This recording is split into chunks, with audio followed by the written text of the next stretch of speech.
자, 지난 시간에 그 미술론 처음부터 시작해서 실행에 착수하고 불능미수까지 쭉 봤었는데요.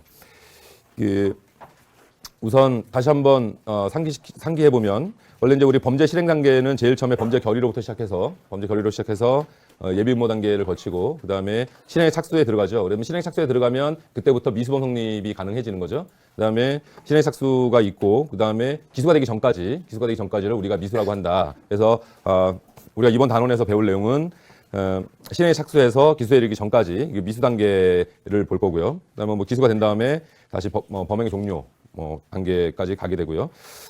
그리고 미수의 종류는 장애미수, 불능미수, 중지미수 이렇게 세 가지가 있다고 말씀드렸고 지난 시간에는 장애미수하고 불능미수를 했는데요. 그 장애미수라는 거는 따로 얘기하지 않습니다. 왜냐하면 미수 중에 불능미수도 아니고 중지미수도 아닌 게 장애미수거든요. 그래서 우리가 지난 시간에는 이제 불능미수를 봤고요. 네, 뭐 그런 거 체크했었고, 그다음 미수범 처벌군과 관련해서 미수범을 도대체 왜 처벌하느냐? 그래서 객관설과 주관설, 절충설 이렇게 봤었고, 뭐 지금은 지배적인 입장이 절충설이라고 했죠.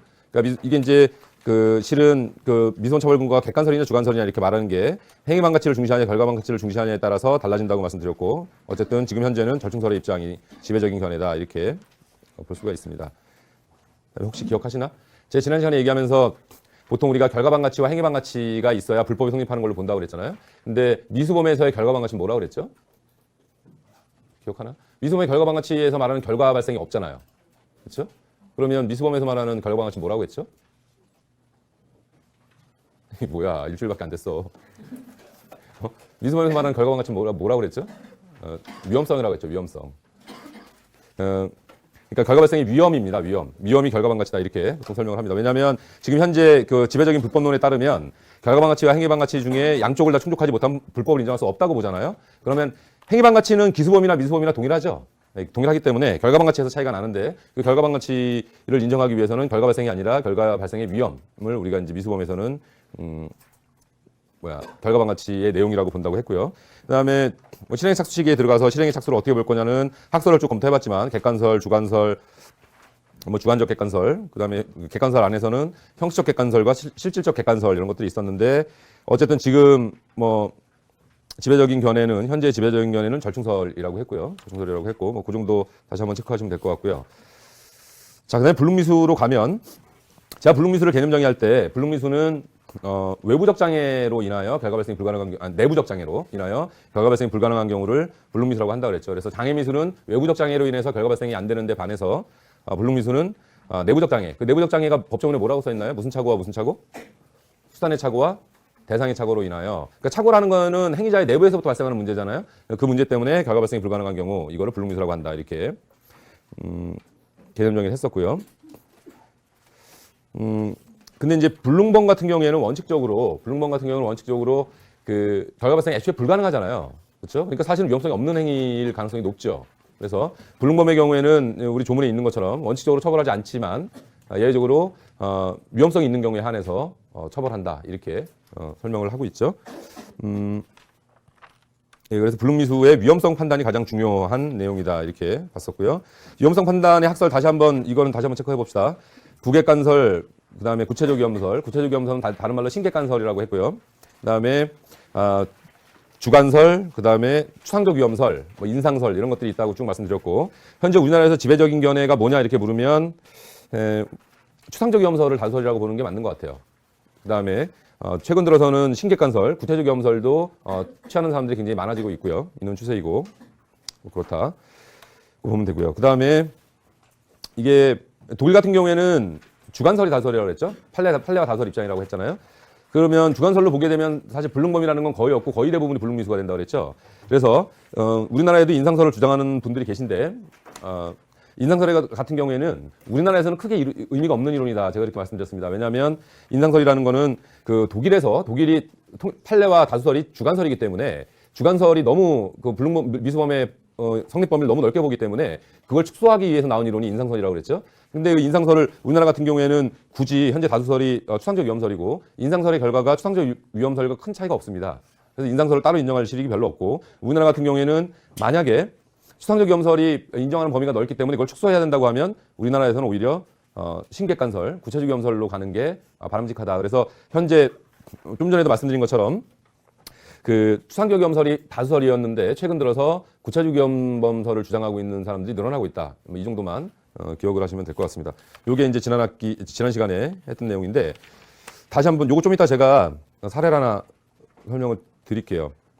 그 구객관설 같은 경우에는 인식과 판단을 모두 다 객관적으로 일반인이 사후 판단하는 거라고 했었죠. 그다음에 구체적 위험범설은 인식은 행위자가 인식한 걸 기초로 해서 합리적인 일반인이 다시 한번 검토를 한다고 그랬죠. 그래서 예를 들면 시체한테 총을 쐈다고 하더라도 예를 들면 병원에서 자다가 죽은 사람 그런 사람 같은 경우에는 행위자가 사람으로 인식했고 살아있는 사람으로 인식했고 그다음에 그 누구야 합리적인 일반인을 보더라도 살아있는 사람으로 오인하기가 충분하다 이렇게 판단이 되면 그 판단을 기초로 해서 일반인이 위험성을 판단한다고 했죠. 근데 추상적 위험범설은 어떻게 하죠? 그냥 행위자가 인식한 걸 그대로 인식한 다음에 그 인식한 내용을 일반인이 위험성을 판단을 한다고 그랬죠. 그래서 실은 여기 보면 추상적 위험범설 같은 경우에도 웬만하면 불능미수가 다 인정이 됩니다.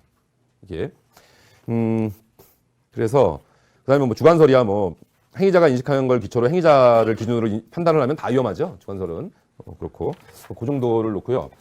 그 제가 사례를 하나 불러드릴 테니까 적으실 필요는 없고요. 그냥 한번 들으면서 그냥 한번 판단을 해볼까요? 네, 이게 그냥 쭉 읽을게요. 피고인은 에페트린과 빙초산 등 화공약품을 혼합하고 가열하여 메스암페타민 이거 속칭 히로뽕입니다. 히로뽕을 제조하려고 했으나 히로뽕이 완제품이 아닌 염산 에칠 에페트린이 생성되었다. 뭔 말인지 하나도 모르겠죠? 네, 별로 중요하지 않아요. 이건. 피고인의 변호인은 피고인의 행위로는 기술과 경험 부족으로 절대로 히로뽕을 만들어낼 수 없기 때문에 불능범일 뿐 히로뽕을 만들어낸 그 습관성 의약품관리법 위반 죄의 불능미수로 볼 수 없다. 다시 말하면 얘는 지금 변호인이 주장하는 내용이 뭐예요? 얘는 어차피 히로뽕을 만들 능력이 없는 놈이기 때문에 얘는 불능범이다. 그렇죠? 위험성이 없는 애였다. 이렇게 주장하는 거죠. 이거를 이제 학설에 따라서 한번 이 사안을 판단을 해보면 지금 이 변호인이 주장하고 있는 학설은 우리가 좀 전에 불능미수 판단에서 봤던 학설 중에 어떤 학설을 주장하고 있는 거죠?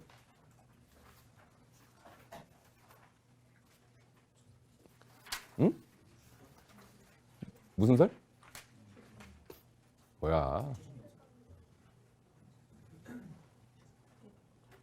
그냥 객관적으로 얘는 할 능력이 없다 이거잖아요. 구객관설에 따라서 주장을 하고 있는 거죠.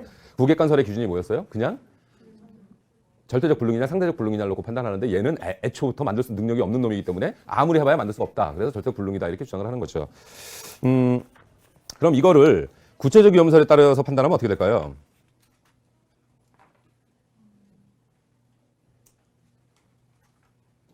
어떻게 될까요? 숙제. 에휴, 어떡하지? 얘들네 이 나중에 시험 문제 낼 거에 대비하면 이 정도는 정말 쉬운 건데 이거 뭐가 어려워? 우리 그러지 말자.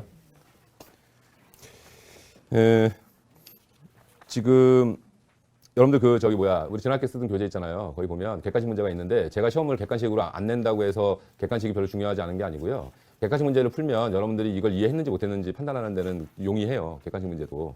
그래서 그 객관식 문제를 좀 풀어보는 게 케이스 푸는 데에도 도움이 돼요.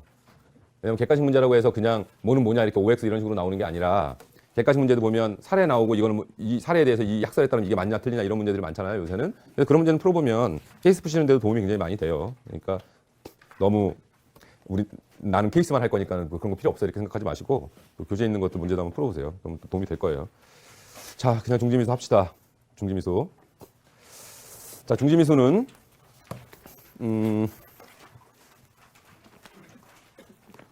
우리 형법 26조죠. 26조를 보시면 전문부터 한번 읽어볼게요. 중지범. 범인이 자의로 실행에 착수한 행위를 중지하거나 그 실행으로 인한 결과 발생을 방지한 때에는 형을 강경 또는 면제한다. 이렇게 적혀 있고요. 이게 이제 법조문의 내용입니다.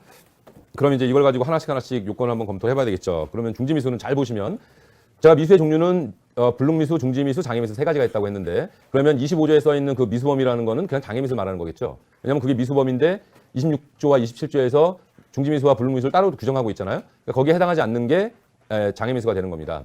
그러면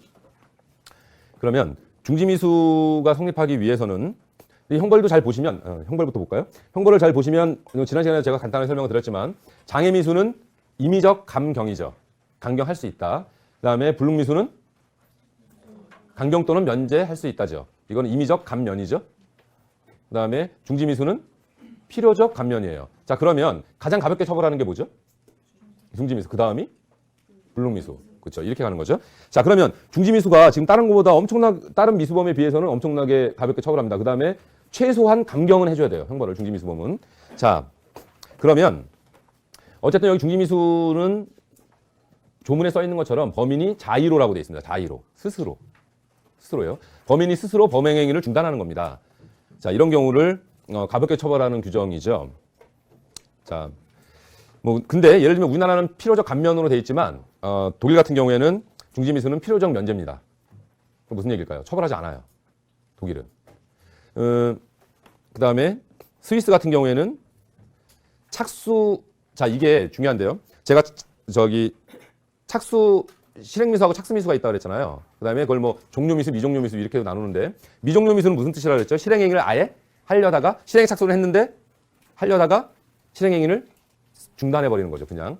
그 다음에 종료미수는 실행행위는 다 했는데 결과 발생을 방지하는 거죠. 그래서 이거를 제가 그림을 하나 복사해갖고 올려다가 시간이 없어서 그냥 왔는데 제가 독일 교과서에 나와 있는 중지미수 실행미수하고 착수미수를 구별하는 그 그림을 제가 보면서 이거 정말 기발한 그림이다 이런 생각을 해서 제가 말씀을 하나 드릴게요.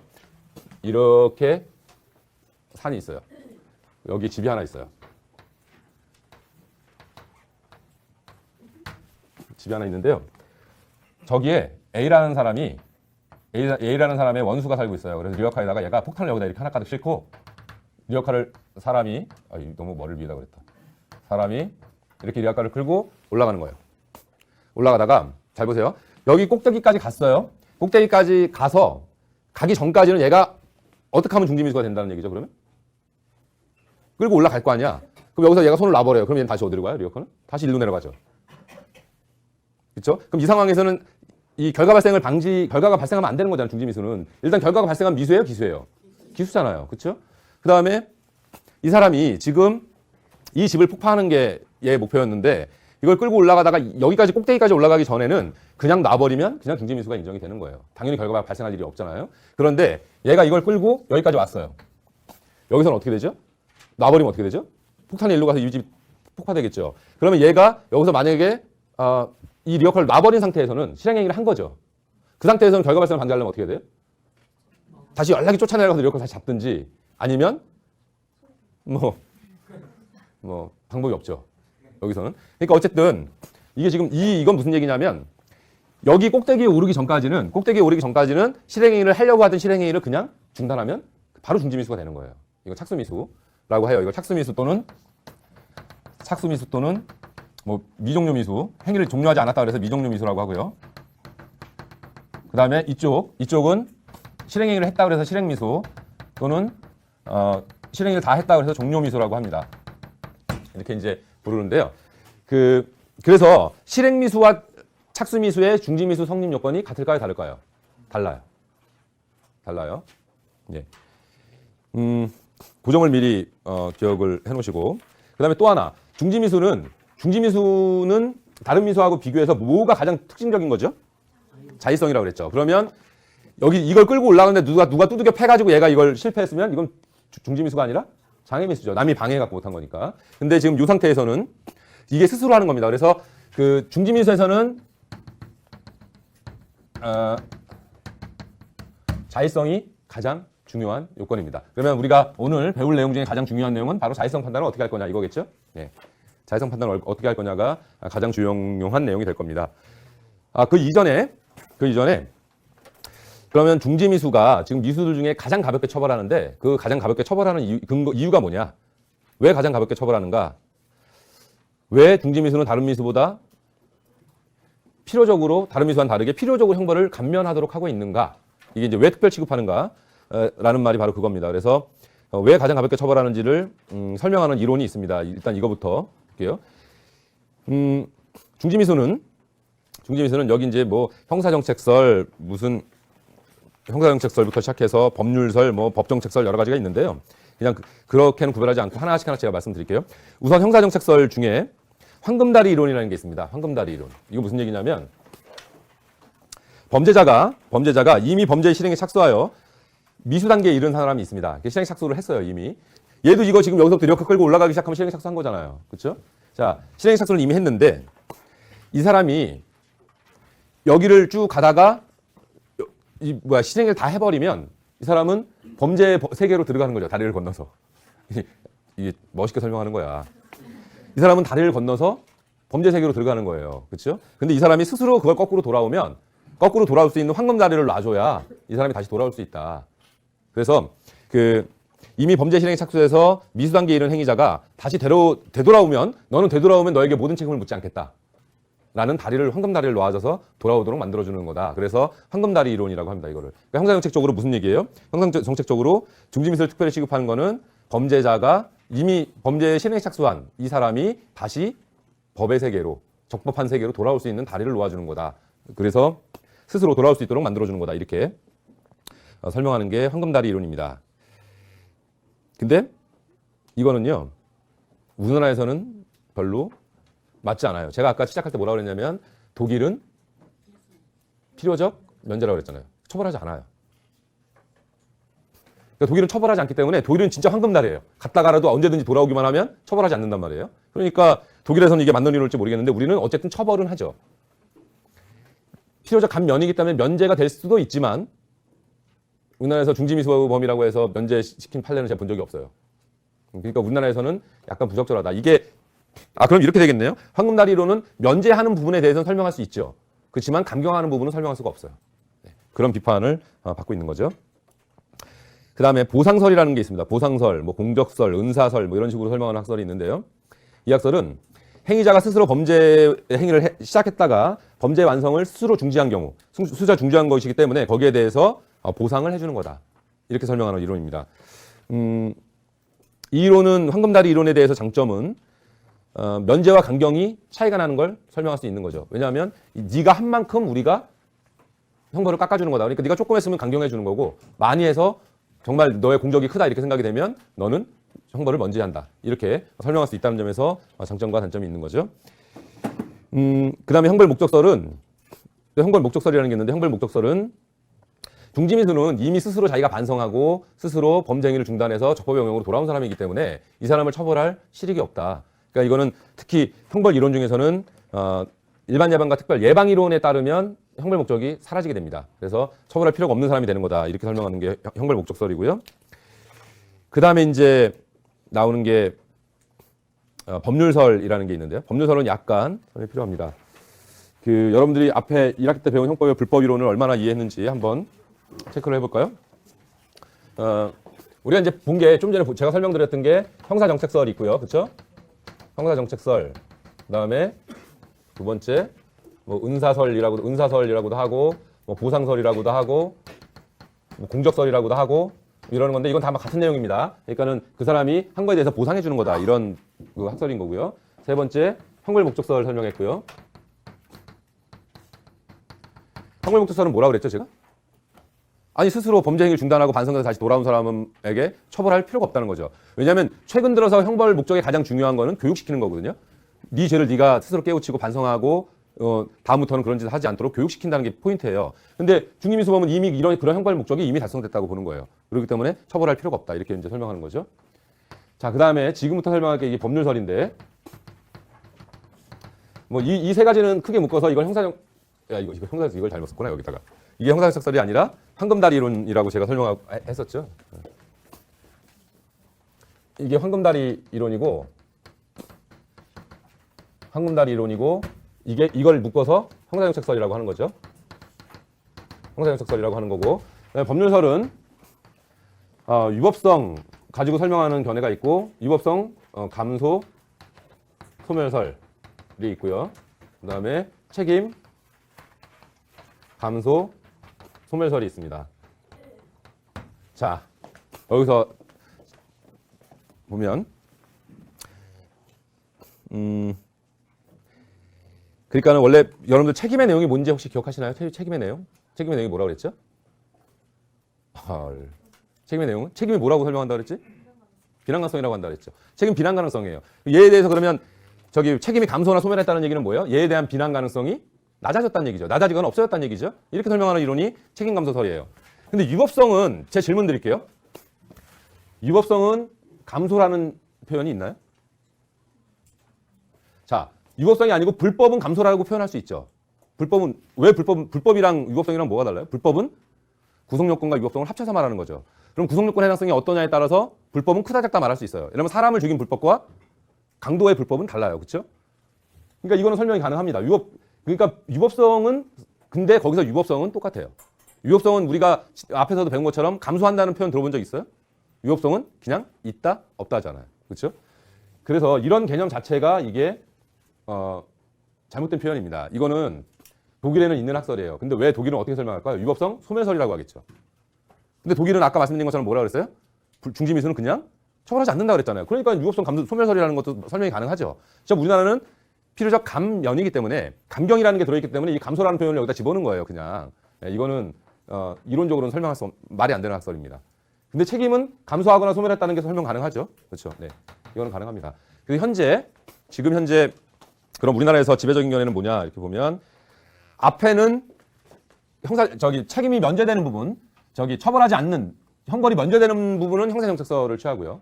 그다음에 형벌이 감경되는 부분은 책임 감소서를 취합니다. 그래서 결합시키는 견해가 지금 현재 우리나라의 지배적인 견해다. 다시 말하면 형 면제는 형사정책서를 따르고 그다음에 형 감경은 책임 감소서를 따라서 두 가지를 가지고 설명하는 게 각각 다르게 설명합니다. 책임 면제되는 부분은 형사정책서를 따르는 거고 그다음에 형벌이 감경되는 부분은 책임 감소서를 따라서 설명하는 게 현재 다수설이다. 이렇게 정리하시면 되겠습니다.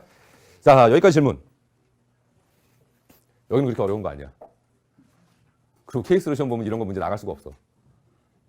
무슨 말인지 아실 거라고 생각해요. 이런 건 객관식이나 나오는 거예요. 이런 건. 케이스에서는 이런 건 낼 수가 없잖아. 그렇잖아요? 물론 약술이 하나 들어가면 낼 수도 있죠. 네, 근데 뭐. 자, 그러면 이제 중지미수의 성립 요건을 하나씩 봅시다. 중지미수의 성립 요건을 하나씩 들어가 보는데요. 우리가 이제 여러분들이 법전을 보는 법을 계속 익히셔야 되는데 사실 형법보다 민법이 특히 더해요. 그런데 문제가 나왔는데 이게 문제를 푸는 게 외우지 마시고 법조문이 우리는 학법적인 컨닝 페이퍼가 있잖아요. 거기다 뭘 쓰면 불법이 되는 거고요. 그렇죠? 그냥 보면 중지미수법 잘 보세요. 조문 읽으면 범인이 자의로 실행에 착수한 행위를 중지하거나 그 행위로 인한 결과 발생을 방지한 때에는 형을 강경 또는 면제한다 이렇게 돼 있잖아요. 그러면 우선 제일 먼저 나오는 게 뭐예요? 자의로 이렇게 되죠. 자의성을 판단해야 되겠죠. 그 다음에 객관적 요건은 제가 아까 뭐라 그랬냐면 실행미수와 착수미수와 실행미수는 객관적 요건이 다르다 그랬죠. 자, 여기서는 어떻게 하면 된다 그랬어요? 착수미수에서는 어떻게 하면 된다 그랬어요? 그냥 실행행위를 중지하면 그냥 중지미수가 되는 거예요. 근데 여기는 실행행위를 이미 다 해버렸기 때문에 결과 발생을 위해서 방지하기 위해서 노력해야 되고 아까 말한 것처럼 뛰어나서 역할 잡든지 아니면 지가 여기다 몸을 대든지 어떻게 해갖고 하여튼 이걸 안 되게 해야 될 거 아니에요? 어쨌든 그래서 결과가 발생하지 않아야 되겠죠. 연락이 노력했는데 결과가 발생하면 어떻게 되죠? 중지미수가 될까요? 안 될까요? 왜 안 되지? 이미 미수가 아니잖아. 기수잖아. 그렇죠? 자, 그것만 이해하시면 됩니다. 그래서 이쪽하고 이쪽의 요건이 달라요. 객관적 요건은. 그러면 어쨌든 공통적 요건인 자의성부터 한번 볼까요?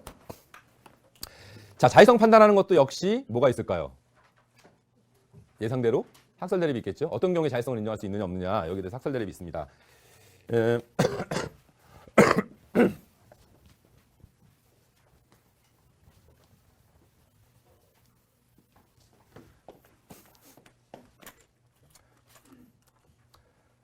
자, 보시면 이제 학설은 크게 4개, 5개, 4개 정도 봅시다. 우선 여러분들이 학설 이름 만들어내 보세요. 뭐 있을지. 많이 해봤잖아. 그치? 객관설. 그 다음에 주관설. 그 다음에 잘 안 해. 역시 훌륭해요. 그 다음에 여기 이제 프랑크 공식이라는 게 하나 더 있습니다. 네 가지 학설이 있습니다. 객관설은요. 자, 판단을 이제 잘 생각해 보세요. 우리가 이제 통상적으로 특히 이제 미수범에서 이게 아주 명확한데 객관설이라고 그러는 건 일반적인 판단하는 기준이 누굴 기준으로 판단하죠? 일반인, 그렇죠. 주관설은 행위자죠, 그냥. 그렇죠? 절충설은 섞는 거죠. 예. 어렵지 않아요. 그렇죠? 자, 그래서 장애미수는요. 장애미수를 판단할 때, 이 자의성 판단할 때 객관설은 기준이 뭐냐면 기준이 내부적 동기냐 외부적 동기냐 이걸로 나눕니다. 그러니까 얘가 그 중지한 기준이 그러니까 내부적인 사정 때문에 그랬냐 아니면 외부적인 거였냐 이거에 따라 달라지는데요. 이렇게 나누는 거고 일단 기본 문적인 것부터 적을게요. 그 다음에 주관설은 윤리적 동기냐 이 밖에 그 밖의 동기냐 그 밖의 동기라는 건 뭘까요? 윤리적 동기가 아닌 거죠.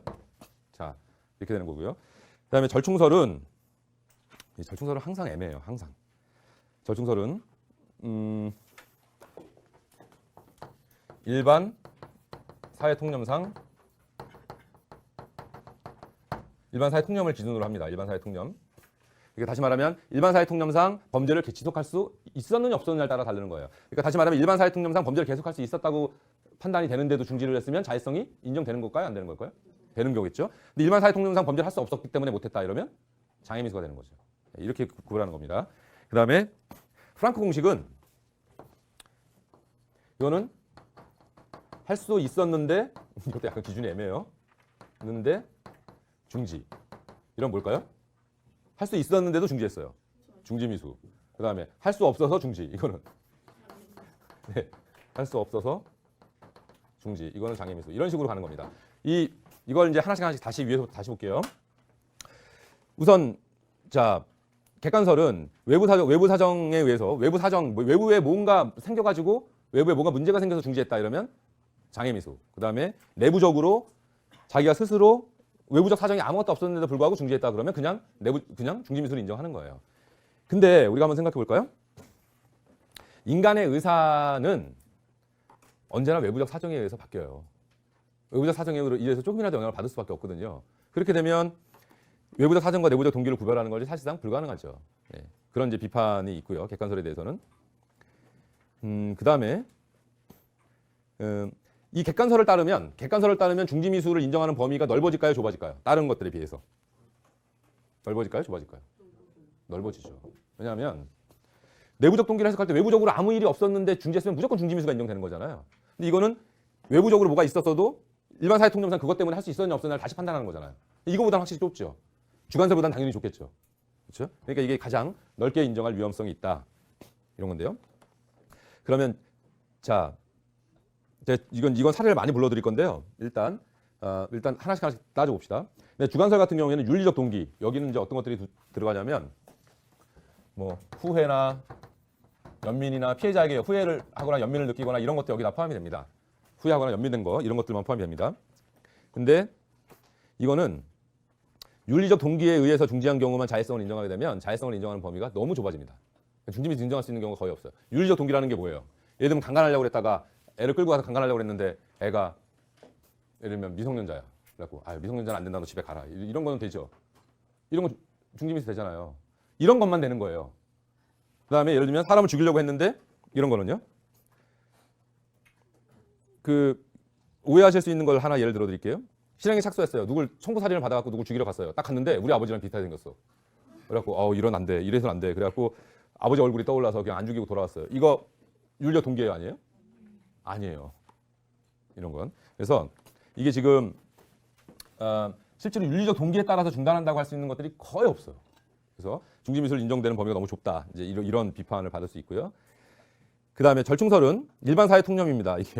이게 일반 사회 통념상 이렇게 말하면 이렇게 딱 들으면 맞는 말처럼 느껴지지만 저건 어떤 문제가 있다 그랬죠? 너무 추상적이기 때문에 일반 사회 통념이 뭔지를 몰라요. 그렇죠? 그래서 이런 이제 비판이 가해질 수 있다는 거죠. 그래서 통상적으로는 자의성 판단할 때 그 절충설은 어떻게 판단하냐면 외부적인 강제 사유 같은 것들이 없는데도 불구하고 스스로 중지한 경우에는 중지미수를 인정을 합니다.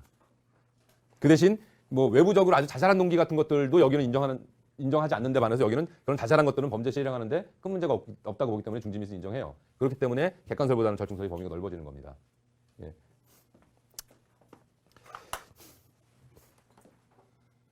자, 그럼 질문 드릴게요.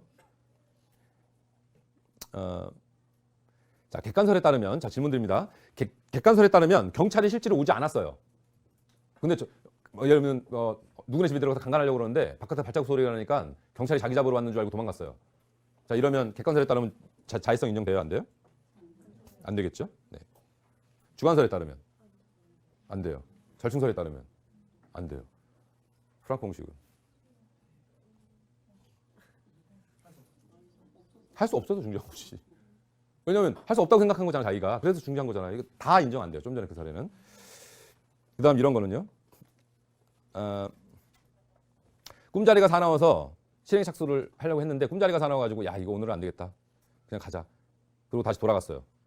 이거 객관설에 따른 중지미수 인정돼요 안 돼요? 되죠. 주관설은 안 돼요. 절충설은 애매하죠. 절충설이 그런 거예요. 프랑크 공식은 되죠. 할 수 있었는데 중지한 거잖아요. 자 이제 이런 거 대충 감을 잡으신 것 같으니까 제가 실제 우리나라 판례 사례를 하나 불러드릴게요. 이거 실제 사례인데요. 어떤 놈이 판례번호 불러드릴게요. 한번 나중에 시간 되면 찾아보실 분 찾아보시고 93도 1581이에요. 93도 1581. 1851이야. 93도 1851. 자, 여기 어떤 사례냐면요. 남자가 여자애를 데려다가 강간하려고 했어요. 그랬더니 여자가 처음에는 이제 뭐 반항하면 죽인다고 그러니까 반항하지 못하다가 나중에 울면서 나왔어요. 울면서 이러지 마라. 우리 그냥 이러지 말고 친해지면 좀 이렇게 좀 사귀어보고 친해지면 해줄게. 이러지 마라. 그랬더니 남자애가 중지했어요. 싫어요? 원래 앞에가 정확하게 기억이 안 나는데 나이트에서 부킹을 했나 그래가지고 뭐 같이 이렇게 나가고 뭘 갖다 끌고 들어가고 뭐 이렇게 강간하려고 했다가 여자가 우리 이러지 말고 그냥 좀 사귀어보고 친해지면 내가 해줄게. 이러지 마라. 그랬더니 남자애가 그래 알았어. 그러고 중지했어요. 자, 각 학설에 따라서 이제 답이 나와야 돼요. 이걸 사례를 내면 이 학설에 따라서 답이 어떻게 되는지 다 풀어야 될 거 아니에요, 일단. 자, 객관설에 따르면 인정돼요, 안 돼요? 될 것 같아, 안 될 것 같아? 돼요. 이거를 사실 그 여자애가 한 내용이 조금 더 내용이 있는데 뭐 이렇게 강제로 하면 네가 뭐가 좋겠냐 그러지 말고 나중에 합의해서 하는 게 훨씬 좋지 않냐 이런 얘기도 있고 막 이랬거든요. 이놈이 생각해보니까 그럴 것 같거든. 단순하죠? 네, 그래가지고 어쨌든 이거는 객관설에 따르면 인정이 됩니다. 이 사례는. 근데 주관설에 따르면 안 되겠죠? 네. 나중에 하려고 그만 쉰 거잖아요. 네. 여기 중요한 게 나중에 하려고 쉰 거라는 게 중요해요. 그다음 절충설에 따르면 인정돼요, 안 돼요? 인정되죠. 여자애가 울면서 다음번에 하자고 친해지면 하자고 했다고 그래서 그게 강간하는데 방해 사유가 되나요? 안 되죠. 그렇죠? 돼요. 일반 통념상 할 수 없는 사유는 아니에요. 그건 인정됩니다. 프랑크 공식은 되죠. 네. 자, 뭐 그렇게 어렵지 않습니다. 어렵나요? 네. 이거 어쨌든 이 각 자의성 판단하는 이 각 학설마다 기준이 뭔가를 여러분들이 정확하게 기억을 하시고 이 기억의 사례에 따라서 쭉 풀어보면 되는 건데 다른 사례 한번 볼까요? 네, 여러분들 그거 해주려고 사례 짜잘한 사례들 쭉 나와 있는 거 많이 갖고 왔어요. 자, 질문 드리겠습니다. 자, 이런 경우는 어떻게 될까요? 이것도 사실은 문제 내면 학생들 많이 틀리는 사례입니다. 왜 첩보 영화 같은 거 보면 말이죠. 첩보 영화 같은 거 보면 여기 금고가 있어요. 여기 금고가 있는데 뭐 번호도 있고 막 이런 금고가 있어요. 여기가 회장님 방이야. 그런데 저 금고 안에 뭐가 들어있다고 해서 이 사람이 이제 훔치러 들어가요. 훔치러 들어가는데 이런 데는 다 뭐가 있죠? 이게 레이저 찍찍 이렇게 쏘는 것도 이렇게 있잖아요. 이렇게 레이저 이렇게 적외선 이게 안경 딱 쓰고 보면 이렇게 다 보이잖아 이거. 진짜로 보이는지 나도 잘 몰라. 영화에 그렇게 나오더라고. 이렇게 쫙 있어요. 그럼 얘네들이 주로 여기로 들어가요? 주로 천장 뚫고 들어가죠? 영화 좀 봐. 천장 뚫고 들어가요. 근데 어쨌든 천장 뚫고 들어가면 어쨌든 얘가 여기서 들어갔어요. 들어가서 이 레이저를 뭐 축축 옛날에 그거 뭐더라? 뭐더라 그거? 가문의 영광 시리즈 중에 그게 누구니? 그 여자의 이게 뭐더라? 메뚜기가 기억이 안 나네. 메뚜기 이름이 뭐지? 유재석. 유재석이랑 같이 뭐 사회 보는 메뚜기랑 뭐 조금 사회 보는 말르고 이런 그래 김원희. 김원희가 가문의 영광에 나오는 영화에 보면 여기 이렇게 지나가다가 이게 좁아가지고 못 지나가니까 뽕 빼고 이런 거 나오잖아요. 영화에 나와요. 뽕. 근데 하나 가지고 여러 개를 빼더라고 계속. 그래서 간신히 지나가고 쭉 갔어요. 이렇게 지나서 쫙 가가지고요. 금고문을 열었어요. 그랬더니 10,000원 들어있어. 그래갖고 얘가 헐 하고선 야 됐다 필요 없다 그러고 그냥 나갔어요. 그리고 뭐 이 레이저 끄는 것도 여기 있어서 여기 가서 딱 끄고 그냥 이렇게 나갔어요. 자 보세요. 여기 10,000원이 있었죠. 얘 그냥 나갔죠. 네, 중지미수예요, 장애미수예요. 학설에 따라서 판단해 보세요. 응?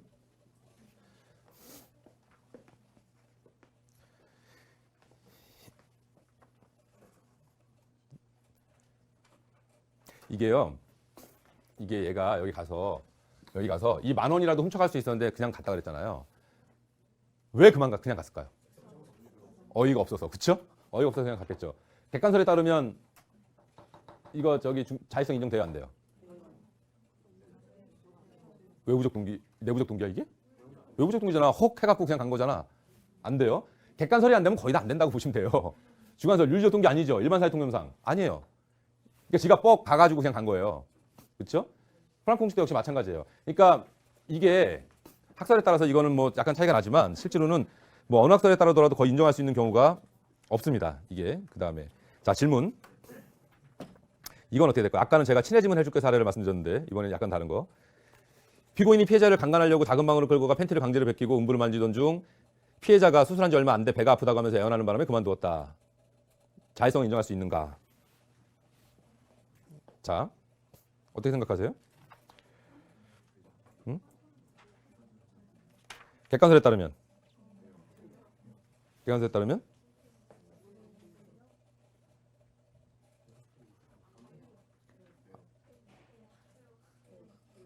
애매하지?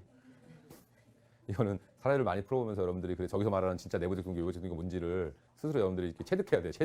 체득하지 않으면 실제로는 이게 구별하기 되게 쉽지 않아요. 이게 저는 저보고 많이 판단하라고 그러면 객관설에 따르면 이 사례는 저는 자의성 인정할 수 없다고 생각해요. 주관설도 윤리적 동기 아니죠? 네. 그 다음에 별충설 이게 약간 애매해지는데 일반사회 통념상 할 수 없다고 판단했느냐? 없다고 하는 게 맞는 것 같아요. 그래서 이걸 근데 보통 일반적으로 아마 딱 기계적으로 넣으면 이거는 인정될 수도 있어요. 자의성이 이게 그러니까 그래서 이게 굉장히 애매해지잖아요. 그래서 독일에서 이걸 판단하는데 중요한 기준으로 내세워 있는 걸 그 뒤에다 연결해서 말씀을 드릴게요. 독일 판례도 친해지면 해줄게 사례가 있습니다. 독일 판례도 있고 우리나라도 있고 판례가 다 있어요. 친해지면 해줄게 사례가. 그러니까 뭐냐면 지금 하지 말고 예를 들면 독일은 우리가 좀 사귀어보고 친해지면 하자 이렇게 말한 거잖아요. 독일 사례는 야 오늘 내가 이거 배가 너무 아파서 못 하겠으니까 며칠 있다 해줄게 이렇게 한 거야. 며칠 있다 우리 만나서 하자 이렇게 한 거예요. 여자애가. 그러니까 얘가 오케이 하고 중지했어요.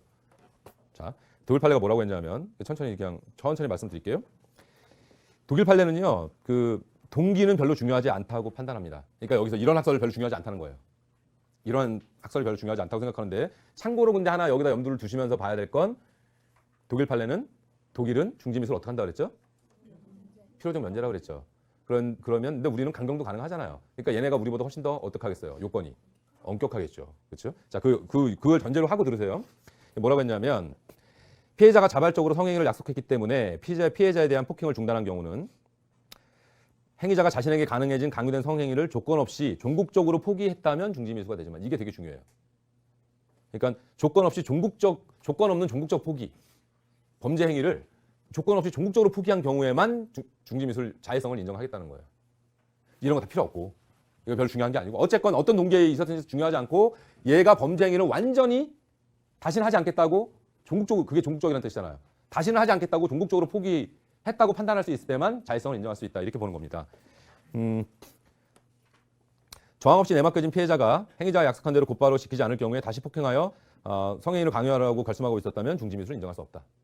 이거예요. 그러니까 다시 말하면 아까 말한 것도 친해지면 해줄게도 친해지면 해줄게라고 말했는데 얘가 안 해주면 또 강간할 수도 있는 놈이다. 이렇게 판단이 되면 중지미수 인정할 수 없다는 거예요. 그러니까 이 범죄를 완전히 난 더 이상 하지 않겠다고 딱 선언했다 이렇게 판단할 수 있을 때만 중지미수의 자의성을 인정하겠다고 보는 게 독일 판례 입장인 거죠.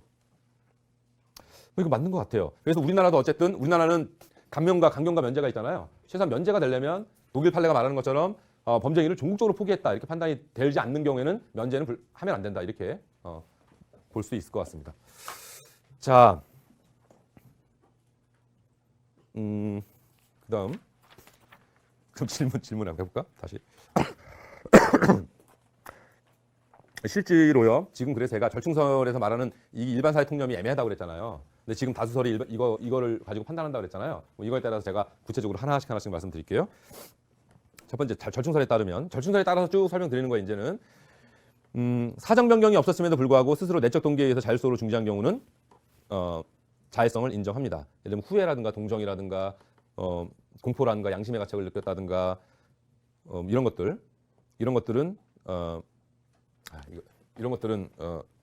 자해성을 인정을 하고요. 우선 그다음 두 번째로 피해자가 설득해서 중지한 경우는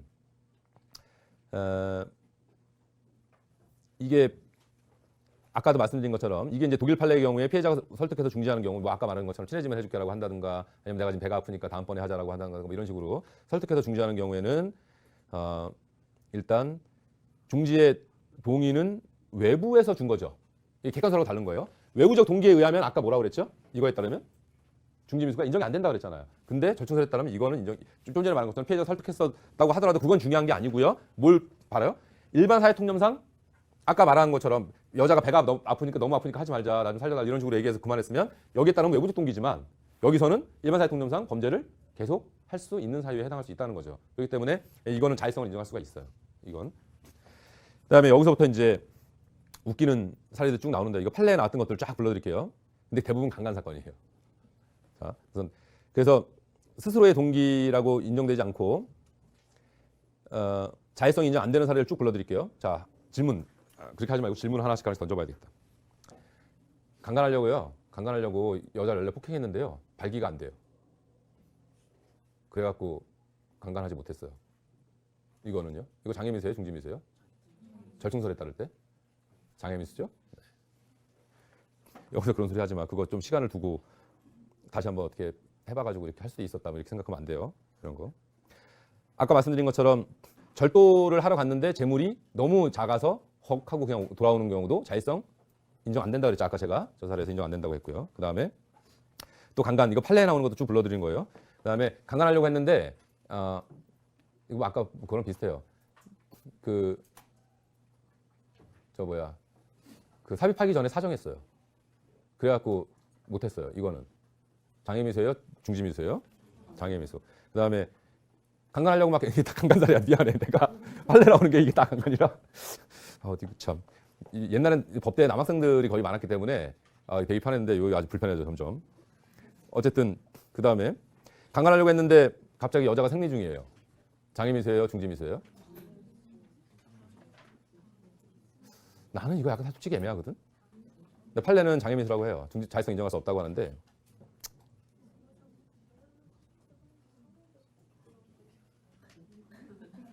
크게 얘기해. 크게. 다 들었어. 크게 얘기해.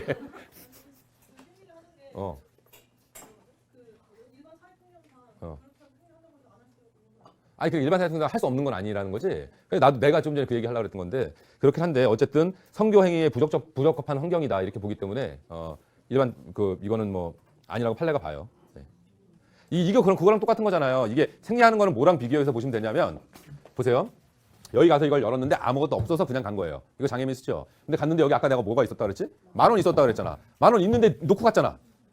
그래도 이것도 인정 안 한다는 거예요. 자의성을. 그렇죠? 이거랑 그 생리하는 여성에 대한 강간 사건 같은 경우에는 여기 10,000원이 있는데 두고 간 거랑 비슷하게 생각하시면 돼요. 비슷한 사안으로 보시면 될 것 같아요.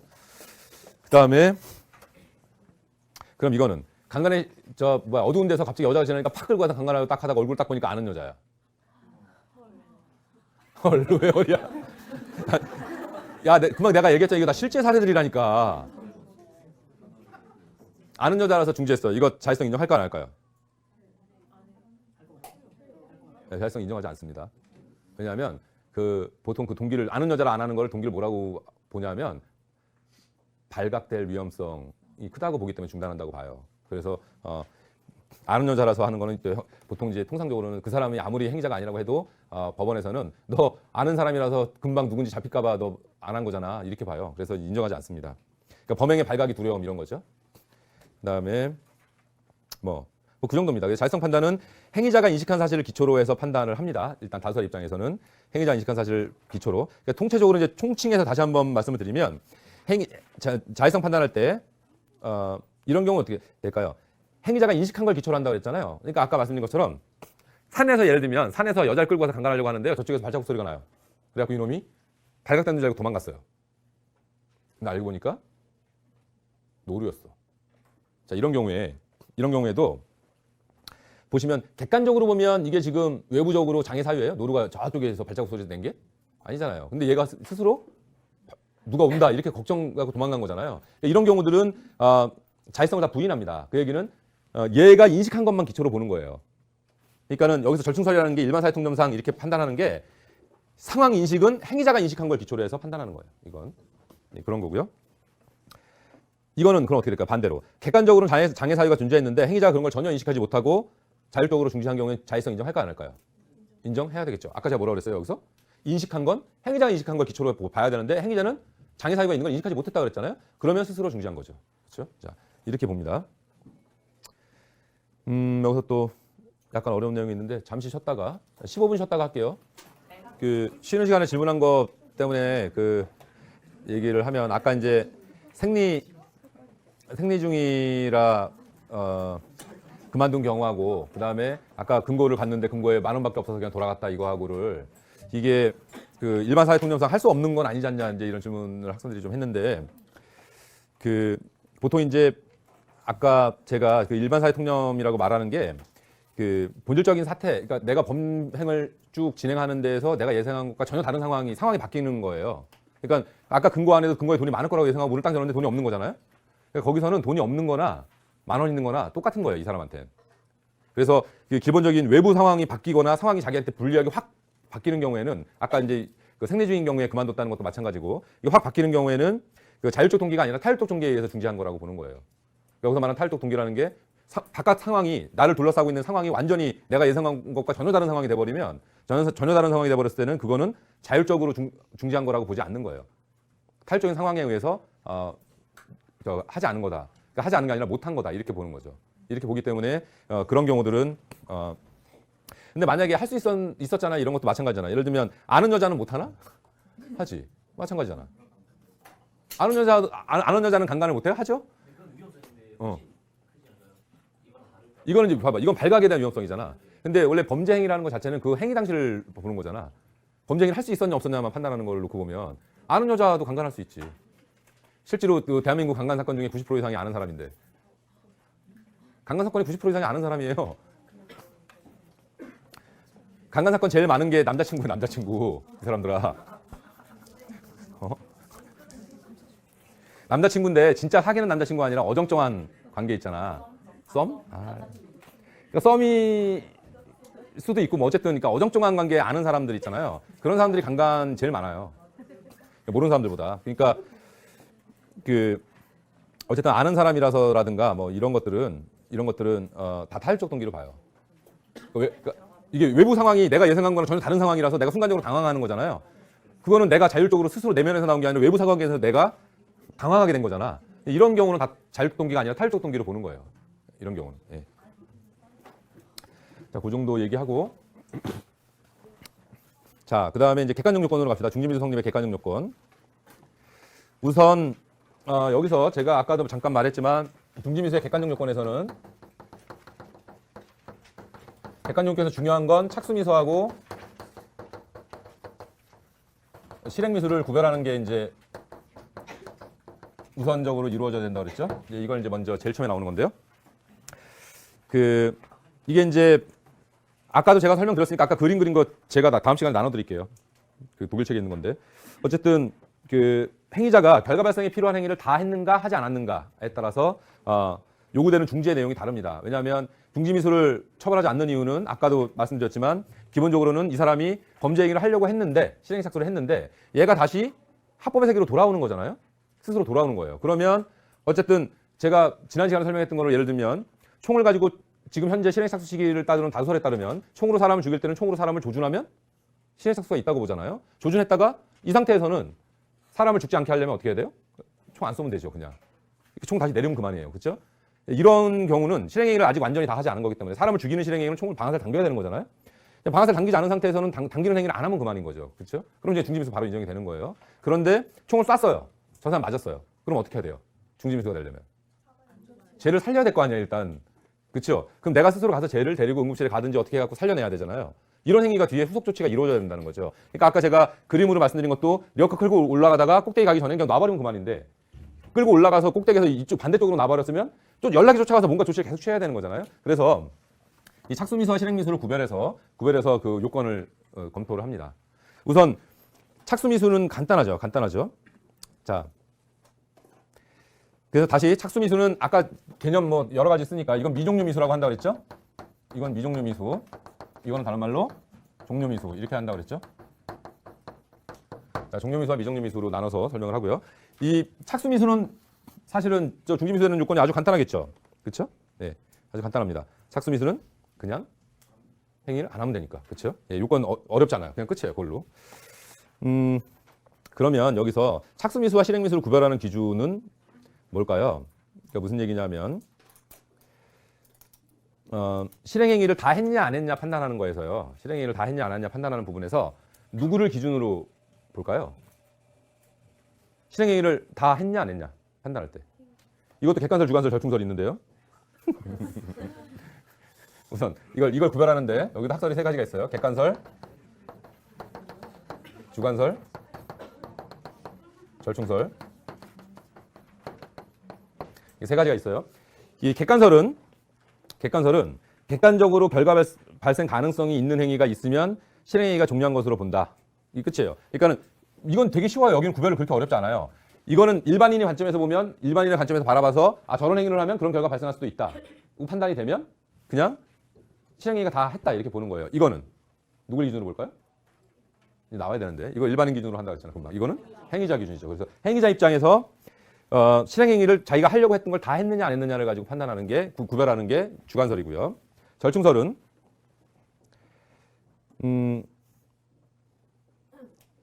이게 뭐 객관적으로 결과 발생이 가능하다 안 하다가 아니라 이거는 약간 애매한데 객관설은 객관적으로 결과 발생을 시킬 수 있는 행위를 다 했느냐 안 했느냐를 보는 거고요. 절충설은 객관적으로 들어가는데 결과 발생에 필요한 행위를 끝났다고 인정될 수 있으면 이렇게 설명을 해요. 그러니까 이게 사실은 되게 애매한 설명이죠.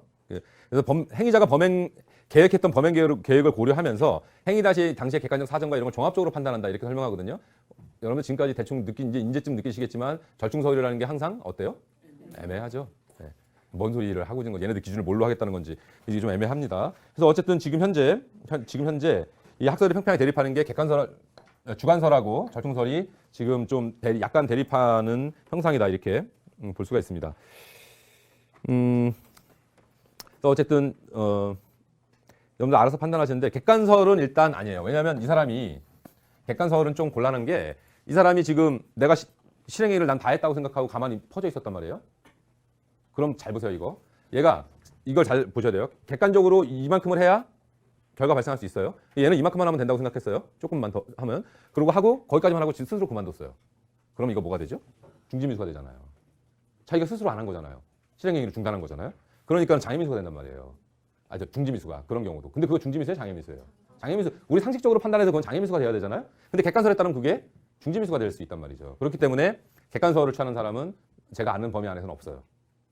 자기성 판단할 때 결국 이 두 가지 중에 하나인데 이거는 행위자가 인식한 걸 기준으로 해서 다 했냐 안 했느냐를 기준으로 이걸 두 개를 구별하는 거고 그다음에 절충설은 행위자가 갖고 있었던 범행 계획을 기초로 해서 여러 가지 객관적 사정 여러 가지 다 고려해서 판단한다 이건데 절충설도 베이스는 주관설이에요.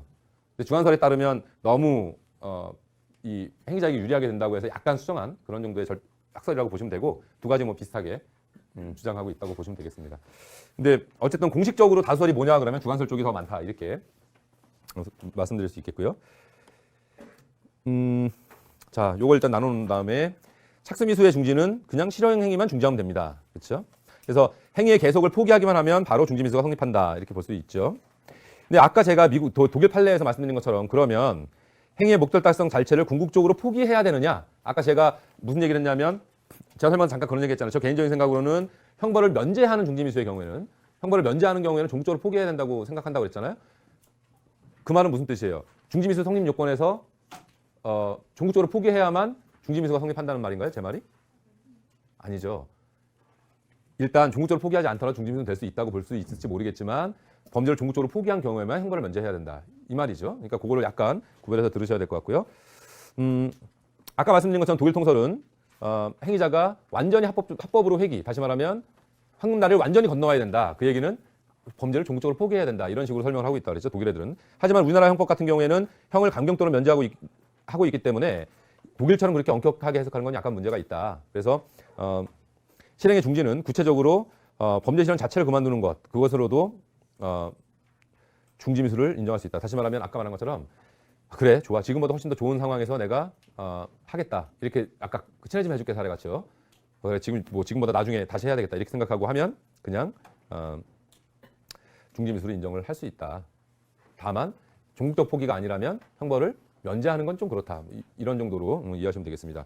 여기 요건이 없어요. 그냥 아까 계속 반복되지만 착수 미술은 행위만 중지하면 그만이죠. 그냥 여긴 쉬워요. 그럼 문제를 내면 이쪽으로 내겠어 누가? 이쪽으로 내겠죠? 네. 이건 너무 쉽잖아. 이거 문제 내면 너무 쉬우니까 이쪽을 안 내고요. 저쪽을 냅니다. 자, 그다음에 그러면 이제 실행 미수, 종료 미수의 중지를 볼까요? 우선 실행 행위를 다 했으면 적극적으로 결과 발생을 방지하기 위해서 노력해야 됩니다. 자, 그다음에 인과 진행 그러니까 내가 지금 행위를 다 했으니까 결과가 발생하면 그 인과관계가 있고 인과관계가 진행될 거 아니에요? 인과관계가 진행될 텐데 그 인과관계를 끊으려고 적극적으로 노력해야 된다는 거죠. 자, 이게 이제 기본이고요.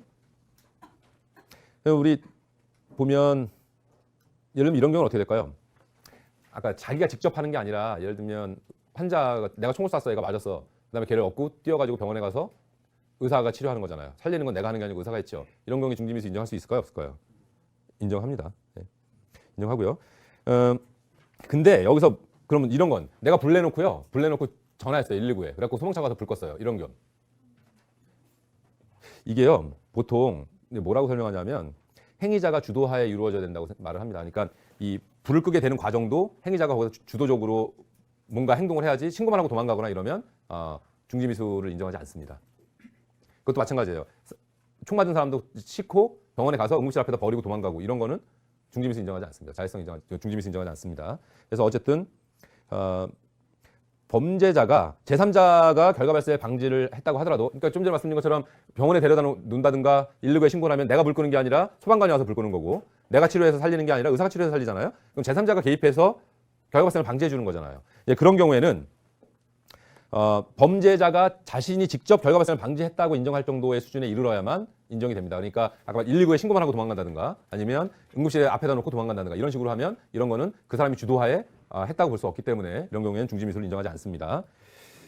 그 다음에 실행미수가 중지미수가 되려면 결과 발생 행위가 성공적이어서 결과 발생이 없어야 하겠죠. 당연하죠. 왜?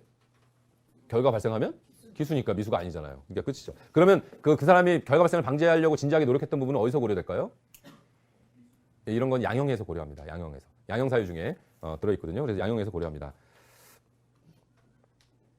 그럼 이런 건 어떻게 될까요? 제가 이거 옛날에 시험 문제 냈던 적 있는 문제인데 한번 생각해 보세요. 내가 얘를 총으로 쐈어. 쓰러졌어. 그래갖고 친구가 죽으면 안 돼. 그러고 다시 119를 불러가지고 구급차에 싣고요. 같이 갔어요. 막 가다가 구급차가 사고가 나가지고요. 나는 살았는데 걔가 죽었어요. 이러면 어떻게 될까요?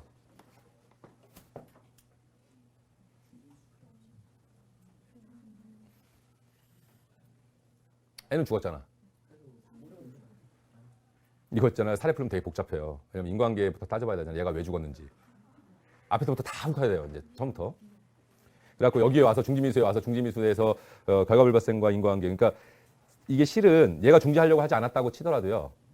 총을 쏴서 내가 구급차를 불렀다고 하지 않았다고 칩시다. 이거 생각해 보시면 답 나오는 거예요. 내가 구급차 부른 게 아니에요. 내가 총을 쏴서 쓰러져 놓고 갔더니 딴 사람이 구급차를 불러서 싣고 가다가 차가 뒤집어져서 애가 죽었어요. 그러면 나는 무슨 죄가 돼요? 그냥 그러니까 내가 얘를 구급차를 내가 부른 게 아니라 난 총을 쏴서 얘를 죽어라 그러고 놔두고 갔는데 이게 장애미수 살이잖아요. 이거는. 그랬는데 얘가 119가 와서 얘를 싣고 가다가 119가 뒤집어져 갖고 그 차 안에서 즉사했어요. 이런 경우에는 나는 무슨 죄예요? 살인죄 미수범이죠. 왜? 그 사망과 내 행위 사이의 인과관계를 인정할 수 없기 때문이잖아요. 자, 그럼 거꾸로 돌아가는 거죠, 이제. 그럼 내가 119를 불렀어요. 그리고 얘를 살려야 돼. 그리고 같이 가다가 차가 뒤집어서 죽었어요. 이런 경우는. 중지미수 인정할 수 있을까요? 없을까요? 이런 경우에는 이것도 비형적 인과관계에 들어간다고 보기 때문에 우리나라에서는 아직 판례가 이런 게 없어서 우리의 교과서 사례는 언제나 희극적이잖아요. 아주 극적이잖아. 그런 일이 세상에 있을까? 뭐 이런 거잖아요. 어쨌든 좀 전에 그 사례는 저는 개인적으로는 인과과정이 내가 생각했던 것과 전혀 다르게 나는 내 이 행위를 통해서 결과 발생을 방지할 수 있다고 생각하고 119 구급차 싣고 갔는데 차가 뒤집어져 죽었잖아요. 그거는 내가 지배할 수 있는 영역이 아니죠. 근데 그런 경우에는 어차피 미수잖아요. 사망은 내가 죽게 만든 게 아니고 내한테 총 맞았지만 어차피 죽은 거잖아요. 그런 경우에는 이제 자의성 인정할 수 있다고 봅니다. 이런 경우는 죽었지만 기수가 아니죠. 나는 기수범이 아니잖아요. 어쨌든 그러면 여기서 남는 문제 뭐만 남는 거예요? 장애 미수냐, 중지 미수냐 두 개만 남는 거잖아요. 이런 경우에는 저는 인과관계 인정해서 그냥 결과 발생에 대한 책임을 묻지 않을 수 있다고 생각합니다. 다시 말하면 중지 미수 인정할 수 있다고 생각을 해요. 근데 이런 사례가 아직 없어서 우리나라에 독일 판례도 없어요. 네. 원래 우리가 학설이 첨예하게 대립하는 부분은요, 대체로 어디냐면 실제 일어날 수도 있는데 아직 일어나지 않은 일이 많아요. 대부분의 경우에. 자, 어쨌든 요거는 이제 학설 대립이 있습니다. 좀 전에 그 부분은 저는 뭐 그렇게 보지만 어쨌든 죽으면 인과관계를 인정할 중지미수는 인정할 수 없다. 좀 전에 그 사례를 장애미수로 보는 사람, 일단 살인죄 기수범은 아니죠. 그 사례는. 그렇죠? 예. 거기다 이제 아무 생각 없이 문제 풀면 사람 죽었으니까 살인죄 기수범 이렇게 써버린다고요. 아니에요. 미수예요, 미수. 여기서 문제는 쟁점은 장애미수냐 중지미수냐의 문제가 남는 거죠. 자, 그 다음에 여기서 또 재밌는 사례가 하나 나옵니다. 저 이거 시험 문제 많이 내요. 그 싸이월드 문제 제가 쭉 올려놓은 거 보시면 이 문제 무지하게 많아요. 이걸 우리가 뭐라고 하냐면 불능미수의 중지미수라는 사례인데 테마가 불능미수의 중지미수예요.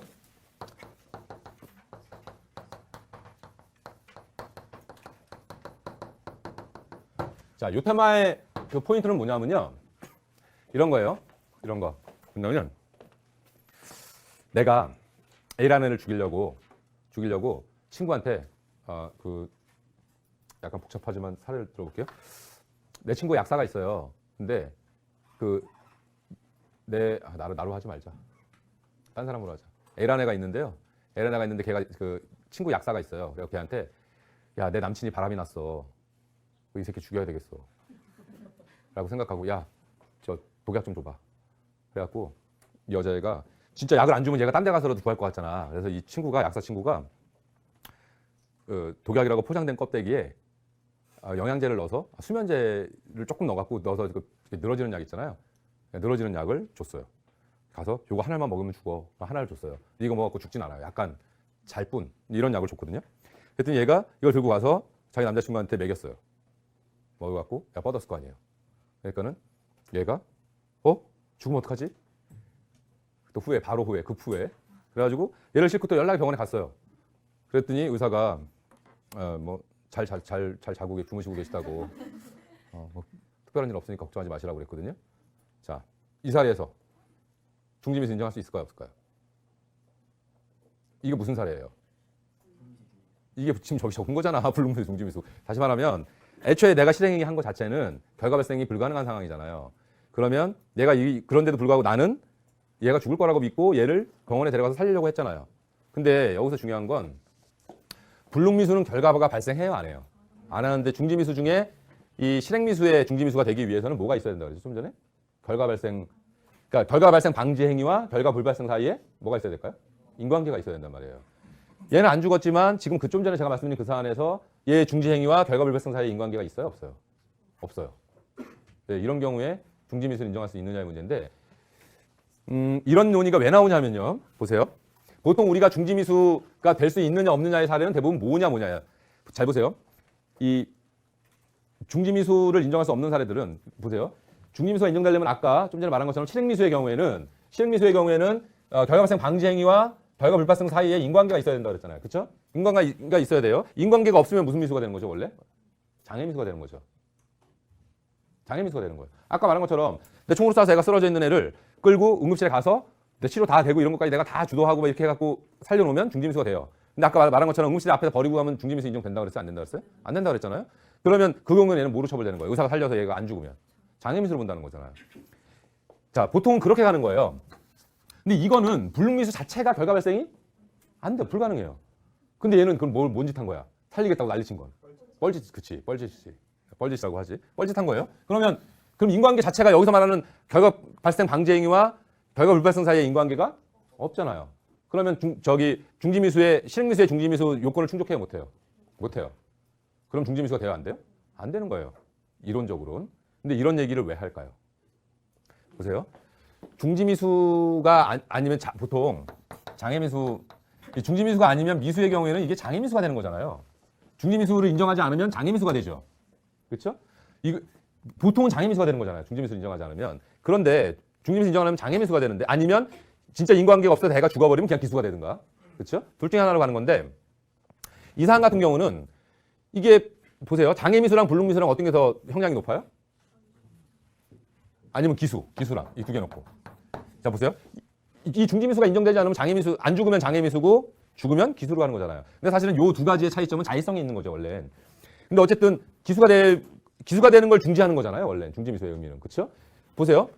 자, 여러분들 한번 판단해 봅시다. 아까 말한 대로 제가 죽지 않는 약을 살짝 잘 수 있는 약을 친구가 줬는데 그걸 독약이라고 생각하고 먹여서 죽어가고 있다고 생각하고 데리고 병원에 간 거잖아요. 자, 이 경우하고 실제로 나는 얘를 죽이려고 진짜 독약을 받아서 진짜 독약을 먹였어요. 그리고 쓰러져 가니까 얘를 살려야 되겠다고 다시 병원에 가서 살렸어요. 이 경우하고 어떤 게 불법이 높아요? 전자하고 후자하고 어떤 게 불법이 더 커요? 후자가 불법이 더 크죠. 자, 그러니까 결국 기수로 될 수 있는 거를 갖다가 중지미수를 해서 결과 발생 똑같은 사안에서 기수로 갈 수 있는 상태에서 중지미수를 하면 이건 중지미수로 처벌이 되죠. 그런데 불능미수의 경우에 중지미수가 인정되지 않는 거잖아, 이론적으로는. 그럼 뭐가 돼요? 불능미수가 돼요. 불능미수하고 중지미수하고 어떻게 더 무겁게 처벌돼요? 불능미수가 더 무겁죠. 이게 형량의 불균형이 나타난다고 보는 거예요. 그렇기 때문에 이걸 어떻게 볼 거냐에 대해서 또 학설 드립이 있어요. 여기 별거 아니에요, 이거는. 두 개야 쉬워. 두 개야, 두 개.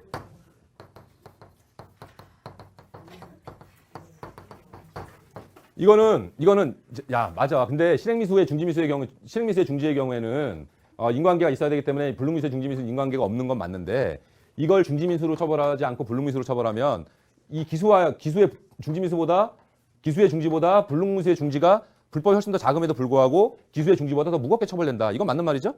그러니까 형사 정책적 관점에서 이거는 중지미수로 처벌해야 된다. 이렇게 보는 게 중지미수 범설이에요. 형사 정책적 관점에서. 네, 중지미수 범설. 불능미수 범설은 뭘까요? 얘를 불능미수로 처벌해야 된다는 얘기겠죠? 그러니까 이건 어떤 걸까요?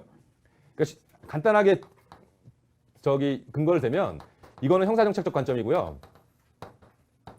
이건 형사정책적 관점이고 이건 도그마틱적 관점이에요. 야, 중지미수가 인정되려면 당연히 인과관계가 있어야 되는데 인과관계 없잖아. 그럼 당연히 중지미수 인정 안 되지. 그러니까 불능미수로 처벌하는 게 이론적으로 맞지. 이렇게 설명하는 게 불능미수 범설이에요. 뭐가 다수설이라고 묻지 마시고 이거는 팽팽하다고 보시면 돼요. 지금은. 왜냐하면 이게 있잖아요. 학자들 세대가 바뀌고 하기 때문에요. 옛날에 다수설이 지금 소설로 바뀌고 이런 게 많거든요. 그러니까 예를 들면 제가 그 원인에서 자유로운 행위 같은 경우도 말씀드릴 때 예전에는 원인설정행위 시설이 다수설이었단 말이에요. 근데 지금은 이쪽으로 넘어가고 있거든요. 그렇죠? 원인설정행위 실행에 착수할 때가 실행에 착수 시기다 이렇게 보는 견해로 바뀌어가고 있어요. 지금 학설들이. 그래서 저는 다수설 소설은 별 의미가 없다고 생각해요. 지금은. 왜냐하면 이게 학자들 세대가 바뀌어가면서 계속 다수설 소설이 바뀌거든요. 바뀌게 돼 있기 때문에 뭐가 중요한지는 뭐가 다수설이냐는 중요하지 않고 이런 경우에는 일단 이 사람들이 어떤 관점을 중시하는 거냐. 그러니까 불능미수 범설은 중지미수의 성립 요건의 이론적 관점을 중시하는 거잖아요. 그다음에 중지미수 범설은 야 저건 정책적으로 말이 안 되잖아. 왜 불법이 더 작은 사람을 더 무겁게 처벌해. 이건 좀 아니잖아. 이렇게 이제 보는 거란 말이에요. 그래서 뭐가 옳다 그르다 말할 수는 없습니다. 다만 저는 불능미수 범설인데요. 저는 만약에 저게 불합리하다고 판단이 되면 법조문에다가 저건 따로 만들어야 된다고 생각해요. 그 근거가 없기 때문에. 사실은 이건 약간 유추죠. 이건 유추죠. 유추인데 이 학설이 그럼 유추금지의 원칙에 반하나요? 자 질문. 이 학설은 유추금지 원칙에 반해요? 반하지 않아요. 왜 반하지 않죠? 피고인에게 유리한 유추잖아요. 그죠? 피고인에게 유리한 유추니까 유추금지 원칙에 반하지 않는 거죠. 자, 이거는 철저하게 이론에 충실한 학설인 거고요. 그래서 지금 뭐 비슷하다 이렇게 보시면 될 것 같아요. 원래는 이게 다수설이었어요. 옛날에. 최근에 이 학설들이 많이 나오고 있기 때문에 학설이 점점 변해가고 있다 이렇게 할 수 있습니다. 참고로 말씀드리면 독일은 저런 문제 갖고 학설이 연락이 싸우니까 법조문에 넣었어요. 불능미수의 중지미수는 중지미수로 본다. 끝. 법조문에 넣었어요. 그러니까 그렇게 하면 깔끔하죠. 근데 어쨌든 그 도반틱적 관점에서는 요건을 충족하지 못했기 때문에 인정하기가 어렵다. 저 같은 사람은 뭐 인정하기 좀 어렵습니다. 그래서 저는 불능미수 범설을 취하고 있습니다. 자, 어쨌든 그렇게 바뀌어가고 있다. 뭐 그 정도 보시면 되고요. 자, 여러분들 방아째 한번 볼까요? 어디를 보냐면 그 163조, 4조, 5조 뭐 그 근처인데.